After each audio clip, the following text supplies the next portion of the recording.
Well, the renewable energy resources are really very important in the Nordic countries. One third, about 30% of all the energy consumed in the Nordic countries is already today of renewable energy, and the targets are very high.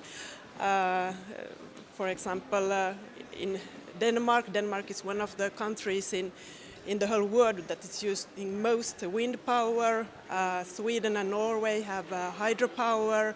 Finland is very good in biomass from forest, and Iceland has geothermal energy. So how does this transition occur, and since when have we been seeing these energy transitions towards cleaner energy?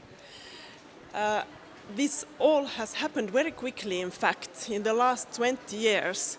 And in the Nordic countries, they need a lot of energy. They use a lot of energy because of the cold winters, the sparsely populated region, and long distances. So, for example, energy efficiency is really an important issue because we can see that it is a win-win situation if you can save energy. At the same time, you also produce less pollution and you save money. And do you think, particularly for the Nordic countries, there has been a push from civil society to make these changes happen, or has this been mostly political will? Both, I would say. The people in the Nordic countries are very aware of environment, a clean environment, but at the same time it has been a very strong will from the governments to improve these issues. And without political decisions, this transition wouldn't have happened. And we always also cooperate. The Nordic countries cooperate, and we have a common market for electricity, for example, which also helps the building up of power transition when it comes to renewable energy, which has been very, very important. So Nordic countries have been very successful at these policies. So how can we bring this model to other countries who are trying to make this transition? Well, we have been quite successful, and I really hope that other countries could use our model and look at some of our projects, what we have done, for example, in cities.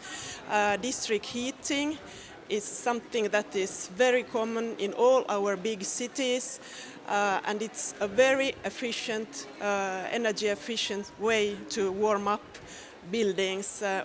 So there are other good examples. For example, in traffic, Copenhagen in Denmark is a good example. A lot of people use bicycles, and the traffic planning takes in account the bicycling, and in that way there is it is a very good way to better the air conditioning in Copenhagen and in the cities. And what are the Nordic countries bringing to the table to the negotiations this year? We really hope that there will be an agreement, and we are, of course, taking part in the financing sector, and we hope that there will be a good cooperation between the developing countries and the other countries. And for example, also the gender issue is one thing that is important for us, forest issue. But I would say that the transition of moving from fossil fuels to renewable energy and energy efficiency is one of the most important things.